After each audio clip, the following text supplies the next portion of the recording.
சம்மராக இருந்தாலும் சரி வின்டராக இருந்தாலும் சரி நமக்கு எப்போதுமே பிளாக் ஹூடி தான். ஹை கைஸ், இது நம்ம எபிசோட் 4. இந்த கிளைமேட்டில் எந்திரிக்கிறது மிகவும் கடினமாக இருக்குது. பட் எப்படியோ கஷ்டப்பட்டு இருந்துச்சு. மார்னிங் பிரேக்ஃபாஸ்ட்டுக்கு பிரெட் பீனட் பட்டர் சாப்பிட்டு கிளாஸ் கிளம்பிட்டோம். ஸோ கைஸ், இன்றைக்கி நம்ம கரெக்டான டைமுக்கு வீட்டிலேருந்து கிளம்பிட்டோம்.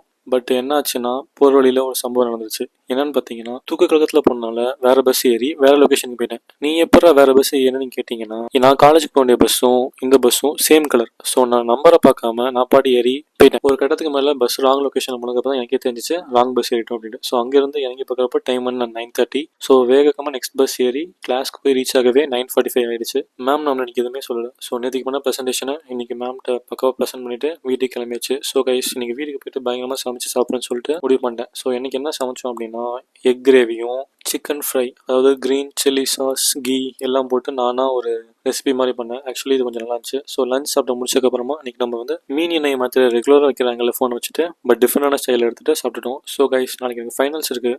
அதுக்கு படிக்க ஸ்டார்ட் பண்ணிட்டேன். ரொம்ப சீரியஸாக படிச்சுட்டு இருந்த காரணத்தினால் நடுவில் பிரேக் நம்மளே எடுத்துக்கிட்டோம். இது வந்து சிட்டி ரெட் சிப் மாதிரி ப்ரூ ரெட் கலர். நார்மல் ப்ரூவோட இது கொஞ்சம் சூப்பர் ஸ்ட்ராங்காக இருக்குது கைஸ். ஸோ நான் இப்போ தான் ஃபஸ்ட் டைம் ட்ரை பண்ணுறேன். ஸோ காஃபி குடிச்சதுக்கப்புறமா மறுபடியும் என்ன பண்ணுறது, படிக்க ஸ்டார்ட் பண்ணிட்டு இன்றைக்கி டே முடிச்சாச்சு. எக்ஸாம்னாலே ரொம்ப ஹெக்டிக்காக கைஸ். நாளைக்கு பார்ப்போம். பை.